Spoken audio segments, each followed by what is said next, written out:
All right, we are live. We'll wait for a few people to come in the chat, then we'll get started. We've already got a question here. Ooh. Now you can also see the questions there, Chef, Yeah. if you hit the comment section there. Yeah, I see that. Okay. Favorite pellets? Yeah, I use the Barbecuer's Delight pellets. It's what we have at All Things BBQ. I've had to buy some in a pinch other places, but I don't have any reason to deviate from that one because the barbecue is delighter. Right. You know, I've never tried those pellets, actually. I think when I bought my first, actually both 640s, it came with a bag of each. And that's the only time that I've tried them, but it's hard to find in my area. Yeah. All right, so we got 25 in the chat. It looks like it's filling up here. They just, Barbecuer's Delight just released a new flavor combo. We just got them in this week. They're cherry and pecan blend.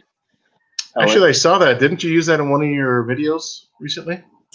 I did, but it hasn't come out yet. Okay. Oh, I think okay. they were advertising it on, just putting it out there that we had them on Facebook, I think, or something. Yeah. Yeah. And I'd read that you had come out with it. I'm like, that's perfect because I love those two woods. Absolutely. Good, all right, guys. combo. So absolutely. So let's welcome Chef Tom of the show. I think all of you guys know who Chef Tom is. If you don't,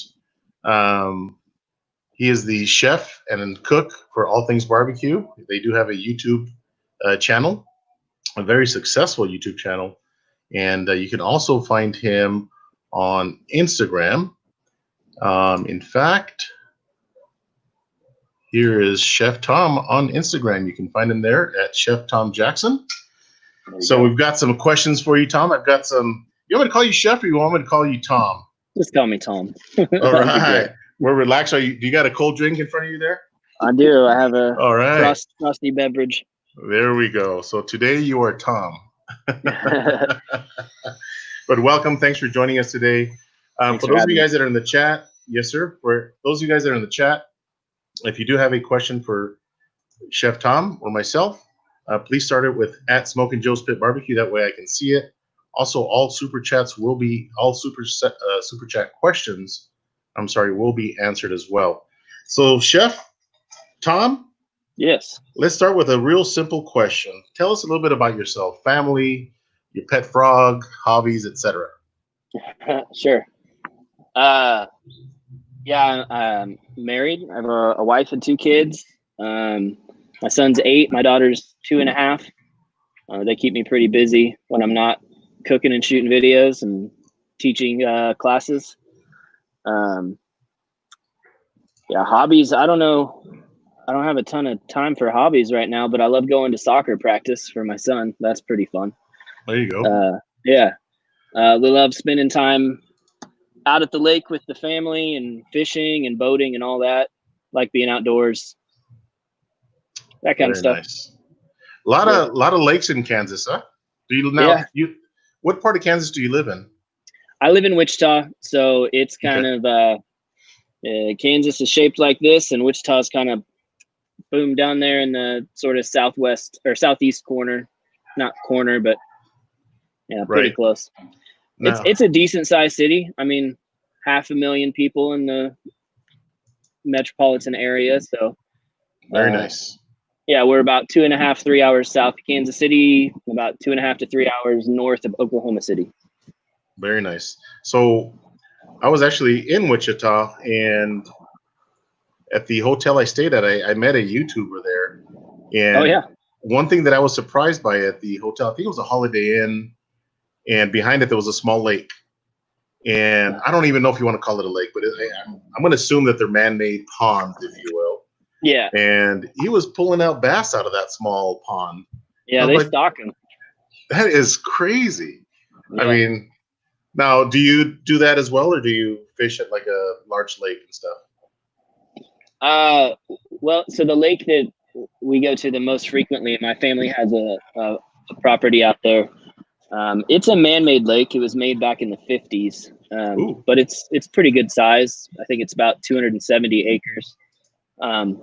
Gets down to about 30 feet deep or so. So we pulled some pretty big catfish out of the bottom of there. And then they have lots of bass and crappie and sunfish, bluegill, that kind of stuff too. But I grew up fishing like farm ponds that had been stocked a long time ago, and they just have held healthy fish in there for years. So that's kind of farm ponds are a popular place for people to go fishing out here. And then there are the larger lakes too. Nice. Do you own a boat, or you just kind of fish off the? But yeah, we mostly fish from the dock out there. We got the pontoon, which is for cruising and partying out there, having a good time. Oh man! Every time I hear the word pontoon, I hear that country song in my head. Yeah. On the pontoon. All right. So again, if you all have any questions for Chef Tom, please ask them in the chat there, and we will definitely get to them. Now I've got I wrote down a couple of questions. So did you know at an early age that this is what you wanted to do, that you wanted to be a chef? Or did it, how did you stumble upon, or what point in your life did you say, hey, I want to be a chef? No, I wouldn't say that I was interested in cooking when I was younger, for the most part, but, I went to college out of high school, didn't really know what I wanted to do. I did a couple years of just kind of general studies in college. And then a couple years into college, I had some buddies that said, hey, we need a guitar player for our band. Do you want to come join our band? And I was like, that sounds like fun. So we went on tour full time for probably about 2-3 years. And that was kind of my thing. That was, it was an exciting thing to do, but I knew that I'd always wanted to, at some point, finish up some sort of school, figure out what I wanted to do. So when I was done with that, maybe even to go back a little bit into that, we lived in Michigan for one winter. And that's all the winters I'd like to spend in Michigan. But in that one winter, we lived in a 100-year-old house. These 5 dudes, including myself and my wife. She was a real trooper about that. But this 100-year-old house was super cold, and we used to hang blankets in the doorways and like space heaters just to heat rooms up. And I discovered that if I started baking in the oven, whether it was bread or pizzas, I could feed all the guys in the band and I could warm the house up. And I think that kind of was where it sparked some interest for me. It was I got to see people really enjoy something that I created, and it fulfilled a need and made them happy. And I think that's where I kind of sparked this idea that I should go to culinary school. So I did that. We moved out to Portland, Oregon. I went to culinary school and worked out there as a bread baker and a pastry chef for 4 or 5 years. Worked in a couple different restaurants before All Things BBQ called. I've been longtime friends with the owner's family, the Carey family at All Things BBQ. And they knew what I was doing out there, and they knew that they needed some help back home in Kansas. So I answered that call and came back to Kansas to help them run their cooking classes. And eventually that turned into the YouTube channel. Wow, that is awesome. So you're a baker. I would have never imagined that. And funny story is, so last year I did a tour of some barbecue spots in Texas, and Franklin Barbecue was one of them. And I got to, just as yourself, I got to meet you at All Things Barbecue last year when I picked up my smoker, Pepe back there. That's Pepe, Big Pepe. Yeah. And I got to meet Aaron Franklin, and he shared a similar story where he was in a band. He has ties to El Paso, where I live in El Paso, Texas, where he was in a band. Yeah, that's interesting that both of you guys. I see you more as a barbecue guy, and I think a lot of people do because you do a lot of barbecue at ATBBQ. Yeah. So that's good to see that you've got that baker's background. One thing that I've always wanted to make was hamburger buns. In fact, I just made a hamburger on my pit barrel cooker. And somebody left a comment and said, man, it'd be nice if you made some homemade hamburger buns. And I'm like, oh, I'm not a baker, but now that I know you are, Tom, I'm going to have to ask you for a recipe. Well, it's funny. I even though I came from that world, I was kind of thrust into the barbecue world, and it was baptism by fire. I learned real quick. I spent time with other pit masters, namely Andy Groneman of Smoke on Wheels out of Kansas City. He kind of took me under his wing and taught me what I needed to know about barbecue, and learning that world and kind of putting it together with culinary school world and the restaurant world. They just kind of came together, and that's what you see on the channel now, and it's why you see a lot of stuff that's not barbecue on the channel, right? Because I didn't come from a barbecue background. Interesting. But on the baking side, and it's funny now, you're familiar with Chef Britt, who also does videos for All Things BBQ. She also was a baker and a pastry chef before coming here, so she's kind of going through learning the ins and outs of barbecue now, which I get to show her the ropes on some of that, and she's got some previous knowledge of it, but she's got an even stronger baking and pastry background than I do. And so she's whipped up some brioche buns and some bagels and some stuff that are really amazing that you can find in our videos as well. I saw the bagel video. That is fantastic. If you caught the burger series, she did a beef tallow brioche bun for one of the burgers that we did, and it was amazing. Oh, I haven't seen that one. I'm going to have to go back and watch it. So, yeah. Jay Franco's got a question. What got us both into barbecue? And I think Chef pretty much answered that. He was kind of thrown into it. But I think that culinary background definitely helps. For me, it was more, being a backyard barbecue guy, and friends come over, and man, this is good, and you ought to sell this stuff, and that's I think that's how a lot of backyard barbecuers start. Your friends and family come over and they say this is fantastic barbecue, and you get better the more you do it, the better you get. I burnt plenty of briskets and dried out. Well, I never burnt a brisket, but I dried them out plenty. Yeah. Brian Beestrom's got a question, and this is a question that I had for you earlier, or that I have written down. Similar. He says, Tom, in most of your videos, we see your breath. It gets cold up in Kansas. How do you cope with the cold outdoor cooking? You stand close to the grill and you wear layers. Yeah, it gets cold in the winter here. But it gets equally hot in the summer. So a lot of days I'll take the cold over the hot, because when in between every shot, I'm mopping my forehead, getting the sweat off of me. Like that interrupts the day more than anything. In the winter, we have to go inside to get our fingers warm enough so that Justin can operate the camera and I can operate a knife. Very nice. So I see you took off your hat. Did you get a haircut? I got a haircut today for the first time in about 4 months. Nice. So it feels good. You could have done what I did, Tom. I can't do it. I did the Corona cut. Corona cut. I can't do it. I couldn't bring myself to taking it all off. Right. All right. So good question. Now, one question that I had written down was, not a lot of your videos, but some of your videos, especially some of those long cooks, maybe a brisket or a pork butt, a lot of your older videos and stuff, I see it's dark or it's real early in the morning. So you're not a 9 to 5 guy, obviously, if you're cooking early, cooking late. So how does that work out? Do you spend the night there, or how does that work for you?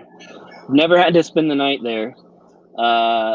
We will show up early and we will stay late. I think the Texas brisket was the longest cook that we did on video, and it probably took 13 or 14 hours. So we got started early. I remember that day. It was a good day. We got that brisket on, and about dinner time, we went down to there's a pizza shop just a block down the road from where we work that serves those like New York size pizza slices that are the size of your face. And we drank a couple beers and had a pizza, and we came back and it still wasn't done. So we sat on the patio and we drank some more beers, and we waited for that to get done. And by the time it was done, it was about dark. We had to, I don't know that we busted out a light on that one or not, but yeah, usually we do something more productive in between, or we've learned that over the years at this point. If I'm going to shoot a cook that takes 9 hours, then I'm going to shoot 2 more videos in the middle that take an hour or 2 each. So sure, we've learned how to get more efficient. So you're kind of, I mean, I don't want to say that you're a rock star, movie star, or anything like that, but you are kind of like that because you show up on the set. Somebody probably puts a jacket on you. Like it's like being on the old Johnny Carson show, and you have a No, waiting room while they no. chop vegetables. Or wait a minute, do you do all that yourself? Yeah, no, not even a little bit like that. No, I, I often joke that my business card should read staff dishwasher rather than staff chef, because I spend just as much time doing dishes some days, it feels like, as I do uh, cooking food. No, That is awesome. we have a small crew, a skeleton crew. We recently added a second kind of production guy that's helping out with the filming, but for the longest time it was just Justin and myself. Uh, it would do everything: the setup, the teardown, the cleanup, the prep, all of that stuff. So we've got Britt on staff now, which is great, and then we've got a new guy named Max on staff who's helping out, and it it alleviates some of that work for us, but for the most part, like, we're working pretty hard behind the scenes too. So Very nice. Chef, you've got a question as well, or Tom? How can you add more smoke or more smoke flavor to your YS640? sure. Yeah, I mean, the thing I always say is to do the amazing tube smoker. That's my favorite tool for adding extra smoke flavor. In fact, today I did a smoked queso on the 640. I was smoking it at 225, and I put a smoke tube in there. And when I tested it, early in the day, and then we shot a little social media bit for it in the afternoon. And one of our guys noticed the second one was way more smoky. He's like, "What happened? It got smoky." And I said, "Well, we put the smoke tube in there." So that's usually what I'm doing. I'll run that smoke tube full of pellets. You light it with a torch. You let it burn back. It goes for hours. Very nice. And that's whether I'm doing low and slow or hot and fast. If you want more smoke on a hot and fast cook, throw that smoke tube in there while you're cooking at 325. Now, where do you place it? Up against the far left wall? Yeah, not necessarily against the wall, but yeah, kind of right over there by the firebox. Okay. All right. We got Dino Dan Smokin says he just wants to thank Chef Tom for all the vids over the years. Big Thanks, ups, Dan. bro. Absolutely. I mean, I've been watching your vids before I had a Yoder smoker just because I love the way you cook. Jonathan Davis, how far do you pull the damper handle out when you smoke on your Y640? I pull it all the way out. I guess there's some discussion about should you push it 4 or 6 or 8 inches in, and I just don't care enough to take part in that discussion. I push it all the way in if I'm trying to create a hot spot, and I pull it all the way out when I'm smoking. That's interesting because all of my cooks on my 640 have been halfway out, and like you said, it probably is going to make a difference if I push it all the way in or pull it all the way out. But I think that you have to know your smoker and know where they're going to be, in every position of that damper. So for me, it just works better in the middle, and I know that I have a little bit of a hot spot on the far right side. But that's just how I've gotten to cook on it or smoke on it. I've never actually done it outside or all the way pulled out, but now I'm interested in seeing what I see. So I think I'm going to try that. So good question there, Jonathan. Yeah, thanks. All right. John at 1984 Barbecue says, what drew you to All Things BBQ? It was really just the familiarity with those people. I was kind of doing my own thing out in Oregon. My wife and I had our first child, my son, while we lived out there, and we're kind of ready to be back close to family. And at the same time, All Things BBQ was picking up business and looking for someone to take over running the classes full time. So it just sort of worked out. They needed someone to run their kitchen, and I needed, I wanted to get back home to the family. Very nice. Now, did they advertise that they were looking for a chef or a cook or somebody like that? Not to my knowledge. Okay.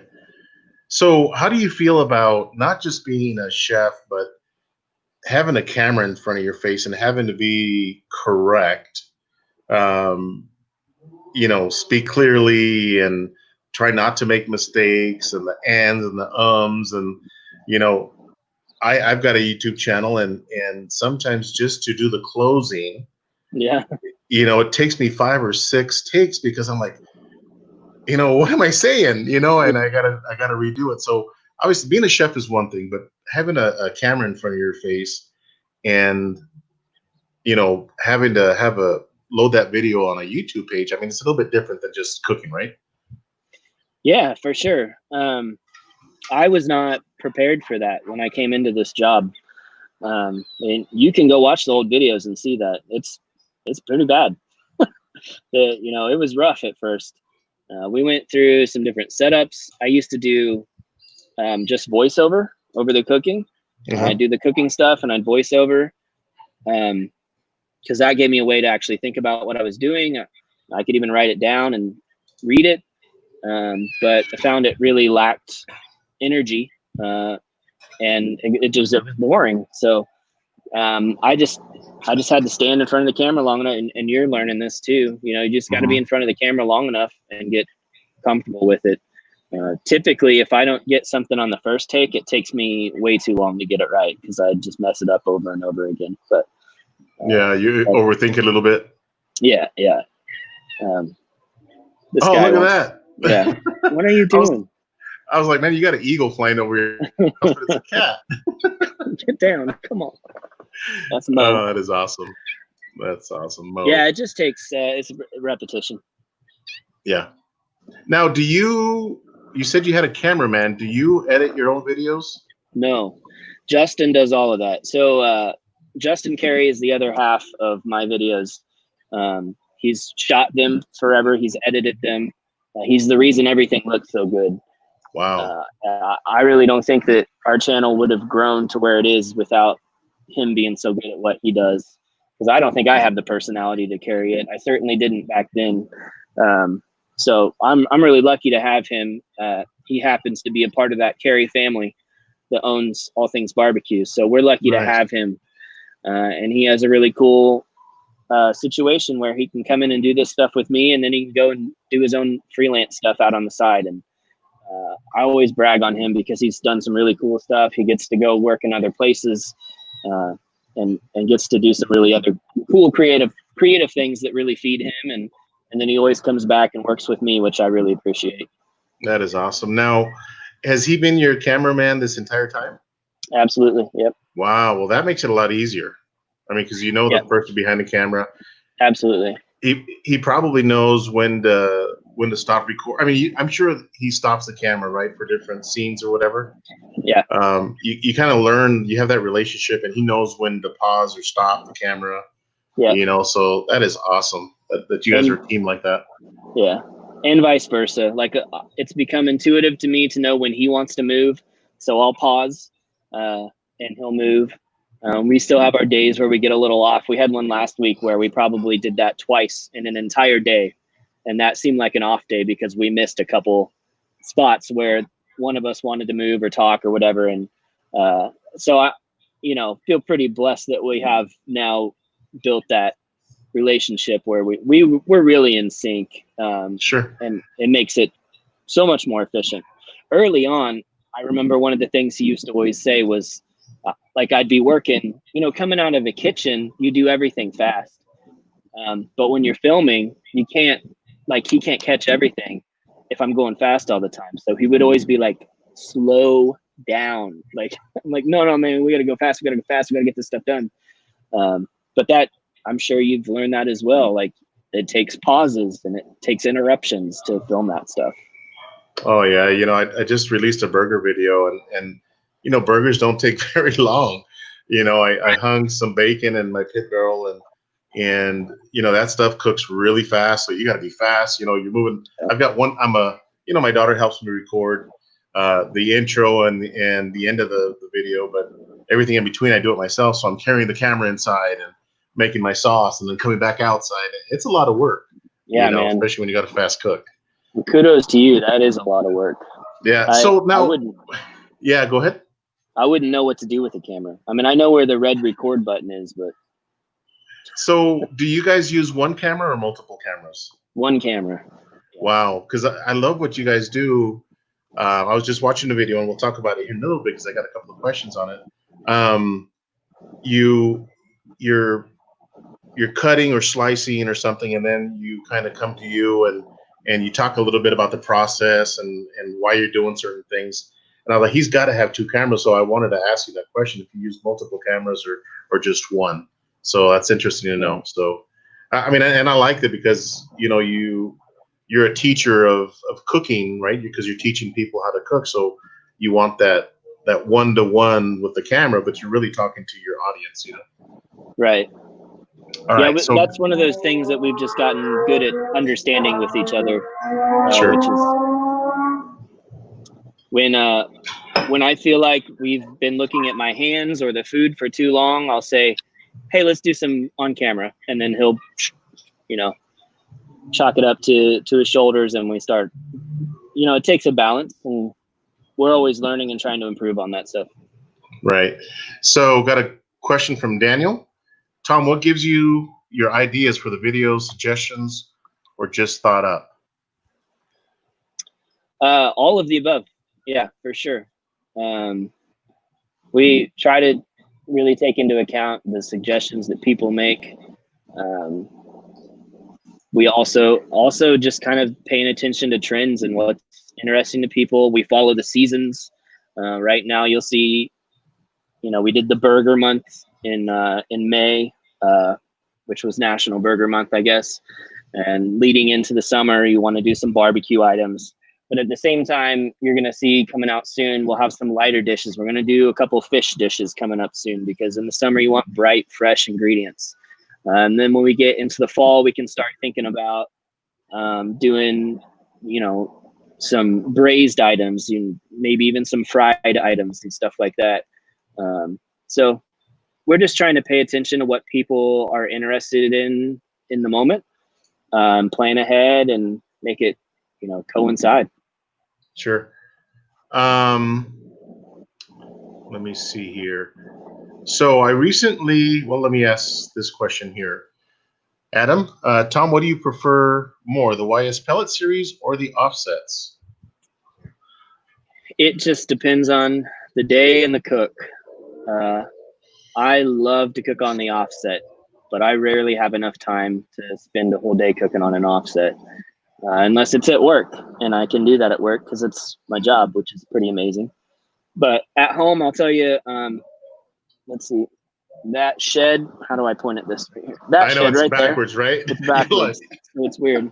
That shed houses my Yoder stick burner, and then in the garage is my 640.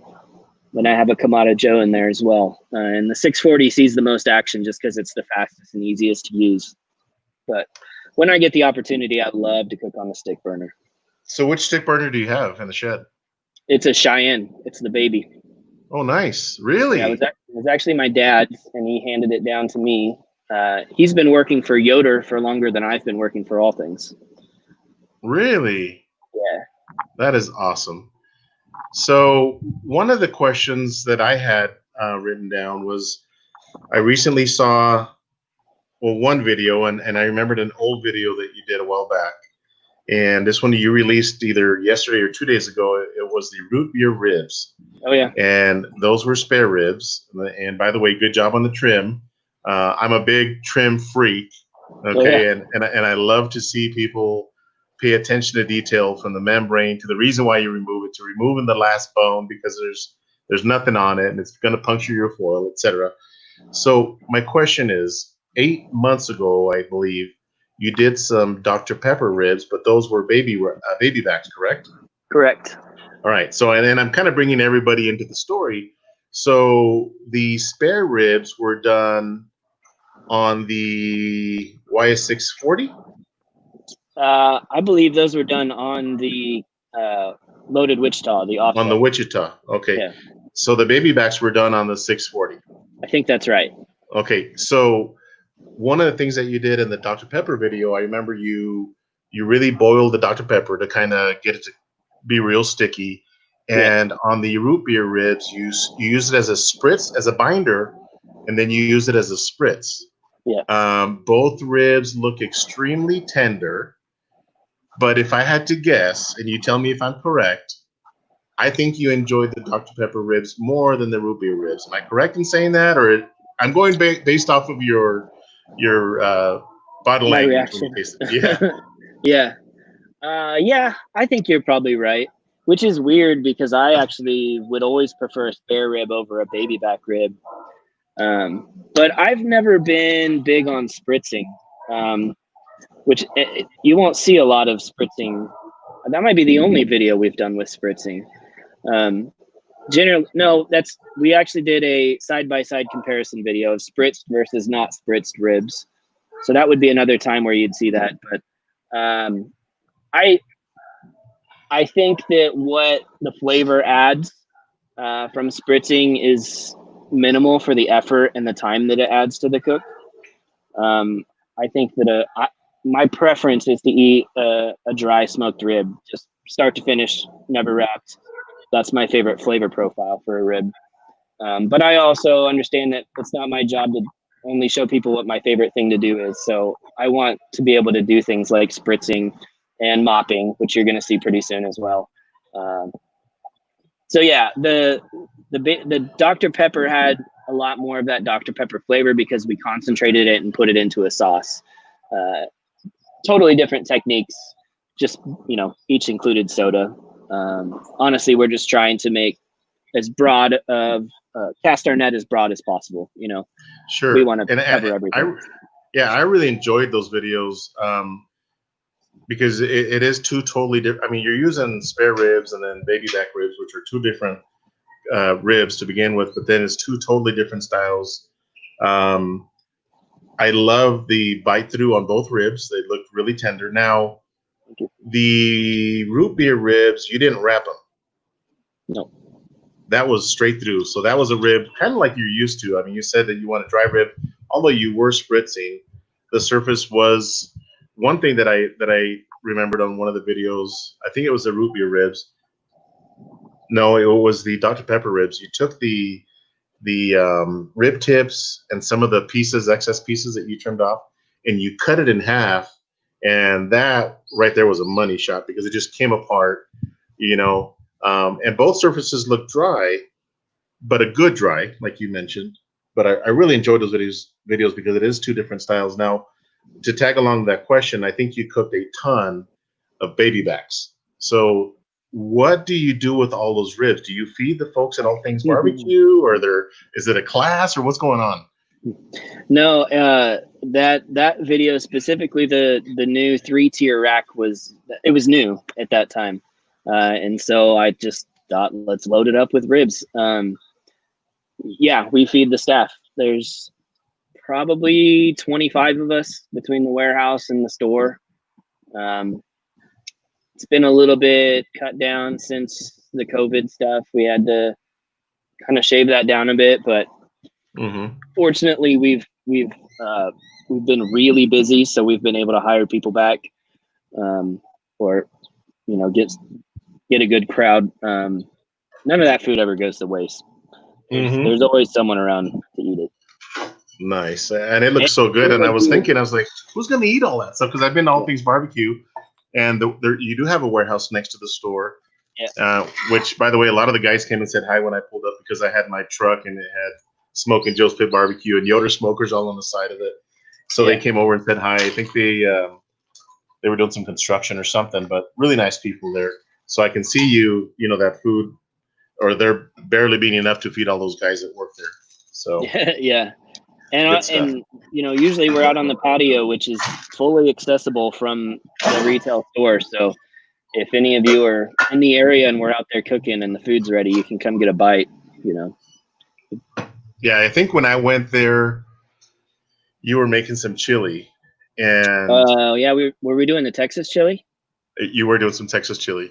Yeah. And I came home and I smoked your brisket and made some chili because it wasn't ready, so I couldn't say, "Hey, Tom, can you turn the camera off and give me a spoonful of that stuff or something?" But but it just looked so good because you had that film smoke, and oh man, it looks so good that I came home and smoked me a brisket just to make some chili. Now, are you a chili with beans guy or chili with no beans guy? Yeah, man, I live in Kansas. There's beans and chili here. All right, I'm with you. So there's people that say that Texas chili doesn't have any beans. I call BS. I live in Texas, and our chili has beans. Okay, so that's right.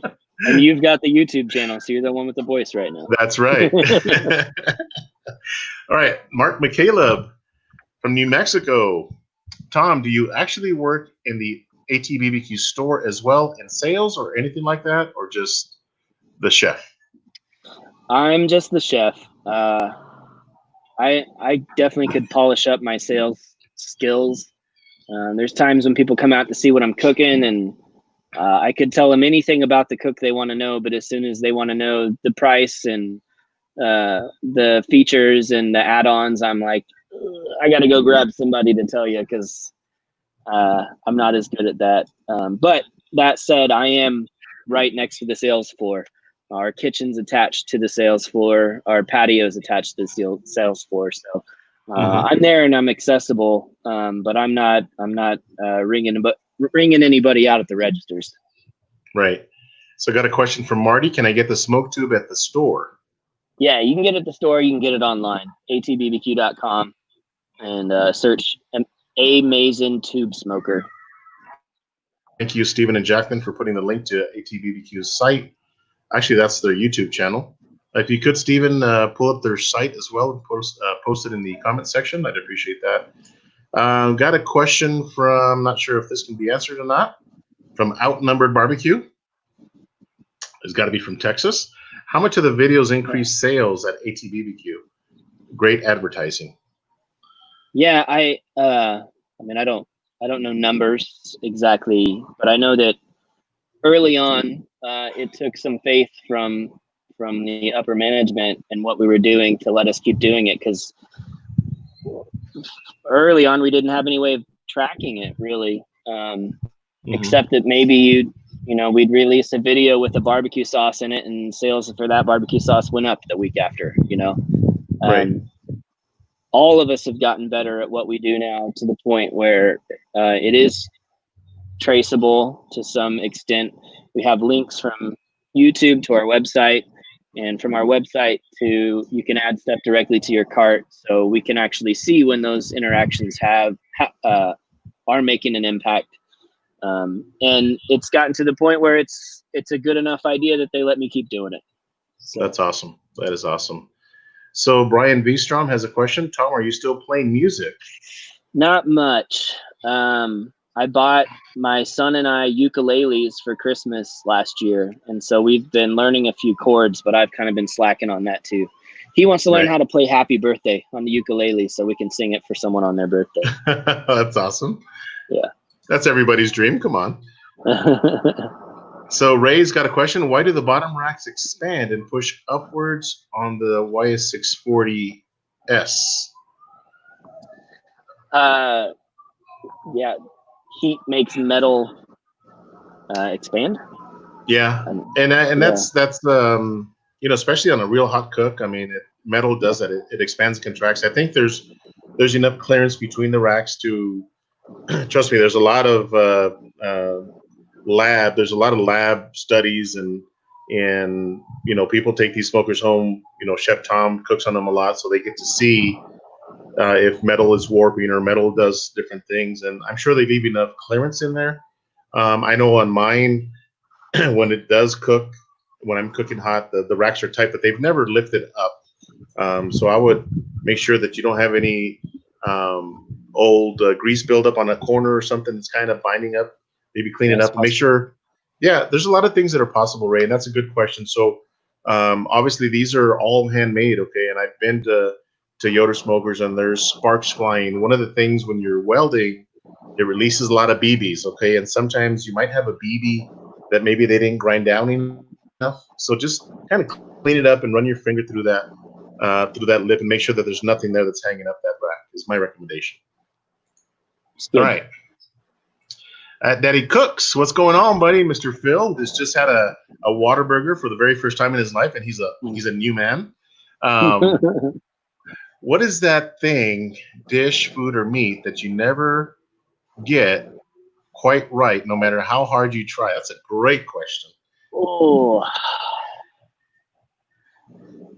I feel like I've had more failures than successes at smoking or curing bacon.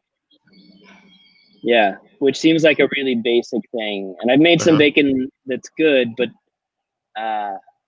I've never been super confident in it. Yeah, and that's not really a cook, I guess. That's more the curing process, and maybe that's why it's outside of my realm of what I'm good at.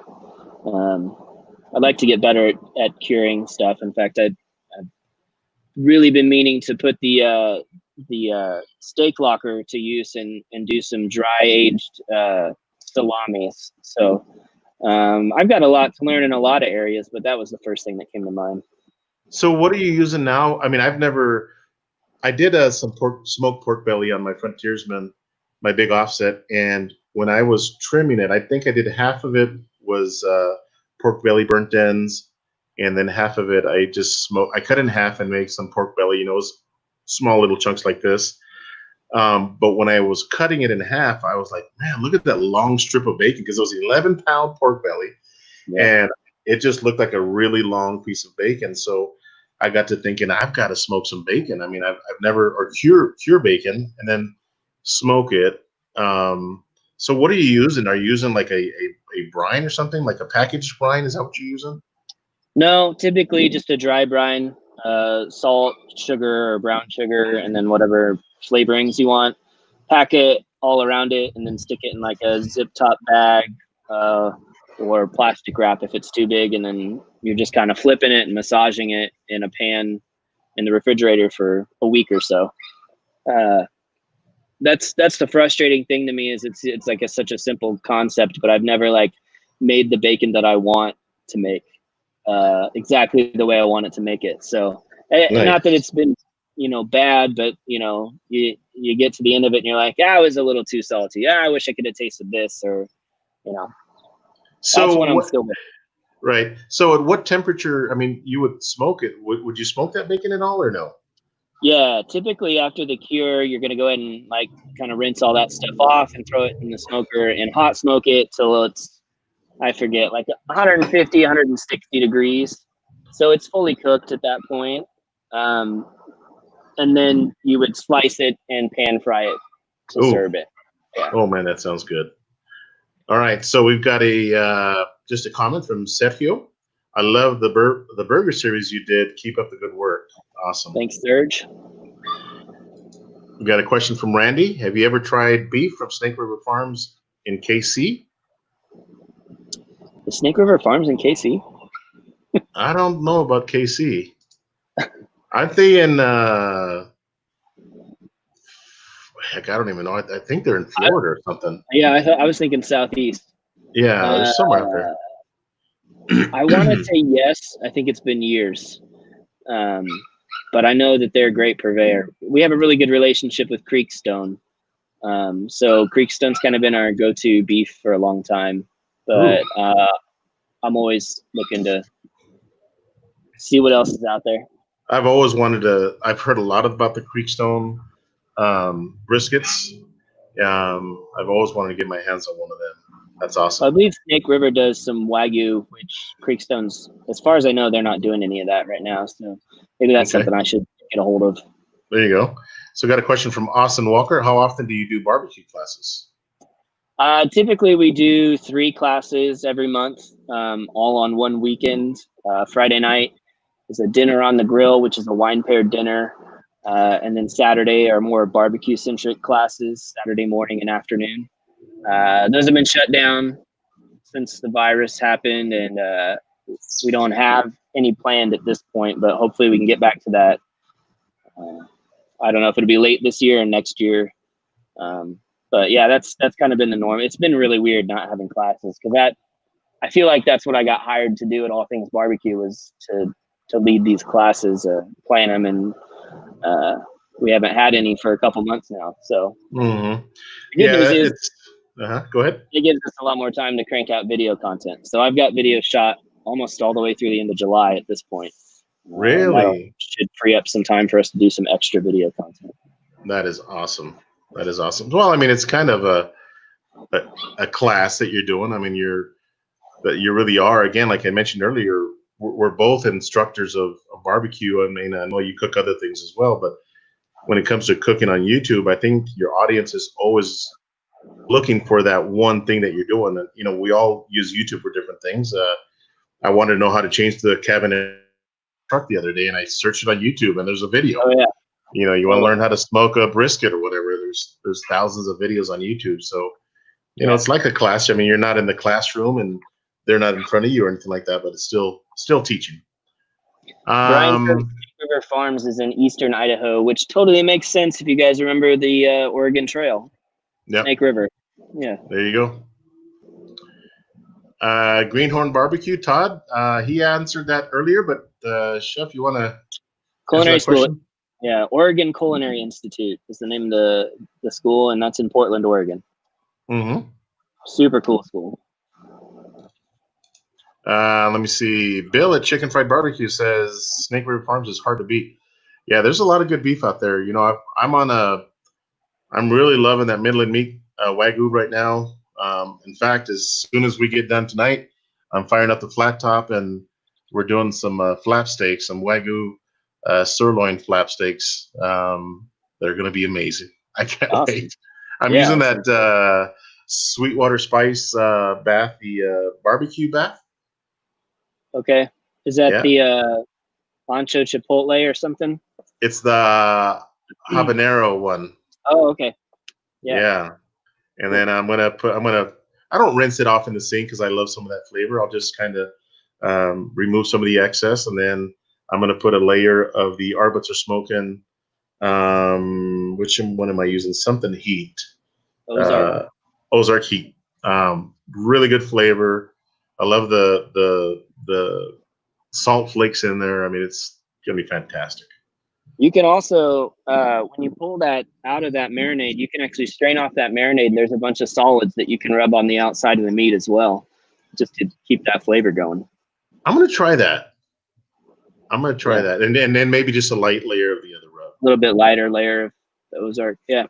I think I'm going to try that. I'm making a video, so we're making changes on the spot here. All right. So, yeah. Let me see here. Let's see if we got any more questions. All right. So let me go back to my questions here, see if I've got anything that we haven't answered. I think you answered the question. You know, how did it happen that you became the chef at ATBBQ? So how has the addition of Chef Britt been? Because you guys are sharing. I think you're posting more videos with you than Chef Britt. But how does that work now that you've got somebody else to help you cook or produce videos? Yeah, I mean, as far as the cooking part goes, like, she's been a huge help for cooking classes. I kind of need another person in the kitchen on class week because there's just so much quantity to do. We run 150 people through in a weekend. There's a lot of prep work to do. The video thing kind of came secondary for her. And much like me, she's starting from scratch, starting to do it. She's not something she's done before. She's catching on quick, though. And I think as far as the videos go, we don't get in each other's space too much. We bounce a lot of ideas off each other, and we taste each other's recipes as they're being tested, which is really helpful. For me, I love having just another opinion in the kitchen. But we're trying to do stuff to diversify just the recipes that we're putting out there with Britt. So it's maybe stuff that you wouldn't always see me cooking, something that doesn't fit that barbecue path as much. And it's a little bit easier to bring her in as an outside person that's doing something that's a little off from what we've already done, rather than me doing those videos. Even though most of the food, all the food that she's made is delicious. So yeah, that's kind of where she's fitting in. She's filling a new role that hasn't been there before. So have you guys actually cooked together on a video? We have. We've done a couple collaboration videos. We'd like to do more of them. In fact, it was kind of a goal of ours to do one a month. And then we sort of, once coronavirus hit, we sort of fell off from shooting together. We pretty much only went in to shoot when we had to and tried to test recipes from home for the most part. So hopefully we get back into that here in the coming months. Very nice. And also on your Dr. Pepper video, you used I don't know what you call it, if it's a hot plate, or you were boiling the barbecue sauce or simmering it on this plate that got real hot. And all you did was touch it. What is that? Oh yeah, it's an induction burner. The Heston Q is the brand, and that's just the brand that we carry at All Things BBQ that we have at our store. It uses magnets, so there's magnets within the burner that interact with the metal in the pot or the pan or whatever it is. So it doesn't actually produce heat, except that the surface gets hot when the hot pan gets hot. So it's kind of a crazy thing. It's probably the most, I think it's like 90 to 95% efficient as far as heat loss or heat retention goes, versus like a gas burner is much lower because you lose so much heat out the sides as the heat comes. So it's just a portable burner with fancy magnets in it. That thing, I mean, I remember watching that video, and the Dr. Pepper, I think, had come to the consistency that you wanted it to, or close to it, and you turned it down, and it immediately stopped boiling. It just started simmering a little bit. I was like, man, that thing is neat. So you guys sell it at ATBBQ? Yeah. Oh, I'm going to look that thing up. I need that. I got a question from Randy. Go ahead, Chef. What's the model of the burner? Okay. It's called Heston Q. HESTANCUE. Heston Q. All right. Got a question from Randy. How long does it take for the 640 to reach a stable target temperature? Do you edit that part out of the video? You edit. We just don't film the grill while it heats up, because it would be kind of boring. Yeah. I've gotten, that's one of the things that I do too. Sometimes I used to be inside prepping my meat and stuff, and then I'm like, man, I still don't have my smoker ready. So I'll come out here, make sure it's clean and presentable. I'll start my smoker, then I'll go inside. By the time I come out, it's ready to go. Yeah. Yeah, that's how I feel about it too. And that's how I treat it at home in a normal day, is I would go turn on the grill. I'd come inside, and at that point I'd grab the chicken out of the fridge and I'd trim it up a little and I'd season it. I go back out 15 to 20 minutes later, and it's usually right where I want it to be. So my guess is probably 15 to 20 minutes. Right. So got a question from Sean. He's up in Colorado. He actually called me. I believe it's the same gentleman. He was on the fence about buying a flat top, and he's like, man, I really want to smoke or cook a pizza on it. So I did a cook on a brisket. I was chasing, I used that. Where is it at? It's backwards. So this flat top, I used it as a smoker one time, or several times. But one thing it failed to give me was a good smoke ring. Now, smoke ring isn't an indication of good tasting food. It's just what people look for, right? People want that smoke ring. So I set up my flat top with a small pile of charcoal on the far left and a small pile of charcoal on the far right. Put my brisket. This was a Wagyu brisket from Midland Meat Company. I put it right in the middle under the exhaust, and I got my smoke ring because the smoke was being forced to kind of come up and exit out the exhaust. So Sean and I had spoken. He said, hey, can you smoke a pizza on that thing? And I was like, man, I think I would do it similar setup, but I would probably put a small pile of charcoal under maybe a pizza stone. So what are your thoughts on, I don't think you've done a pizza on the flat top, but how would you do it?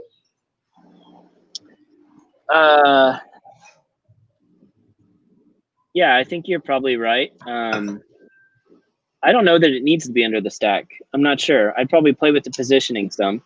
I haven't done that. I would think that the heat being maybe under the stack with the stack closed for part of the cook would help the heat stay on top of the pizza a bit. I think you'd want some charcoal underneath the pizza for the stone to be hot, but maybe not a huge, maybe just a small pile of charcoal underneath the stone. And then you could have charcoal off to the sides as well. That's kind of, that heat's going to radiate up to the top, and so that way it cooks from both sides. So if I could request a video, Sean and I could request a video, Chef Tom. Could you cook a pizza on the flat top for us? I mean, I'll give it a try. Yeah. all right. Test it So out. Yeah. there you go. And I'm not going to cook a pizza until I see what you do. Well, I mean, I might try it. Get one of my wife's Martha Stewart pizza sheets. I'm sure she'd love it. Got a good question here from again, all the way from the UK. Have you ever melted candy into your barbecue sauce to make it really sticky? I did it with a cherry candy a few weeks ago to make apple cherry habanero rib candy. I haven't. No, that's not something I've tried. Have you tried that, Joe? I haven't. A cherry candy, like what is that brand? Hard candy or something? Yeah, probably. That'd be interesting. The Jolly Ranchers, I think it is. Oh yeah, yeah. Now I have been known to put Jolly Ranchers in vodka, but not not in my barbecue sauce. But it sounds like it would work. I mean, how was it there, Hooligan? Let me see here. He says he has a video. Oh, nice. I had no idea you had a YouTube channel, so now I've got to go watch that. There you go. That would be the YouTube under the logo there. Yeah, we'll have to check that out. Yeah, that sounds interesting. So, guys, we're kind of coming towards the end of the hour here. I know Tom's got to get to his family, and I've got to get to my Yoder flat top and cook my dinner. But if you have any last questions, please ask them below. We are going to cut this right about the hour or so, okay? So he says it's awesome that I need to try it. So my last question, if nothing comes in, my last question is, what is your favorite thing to cook, and what are you cooking it on?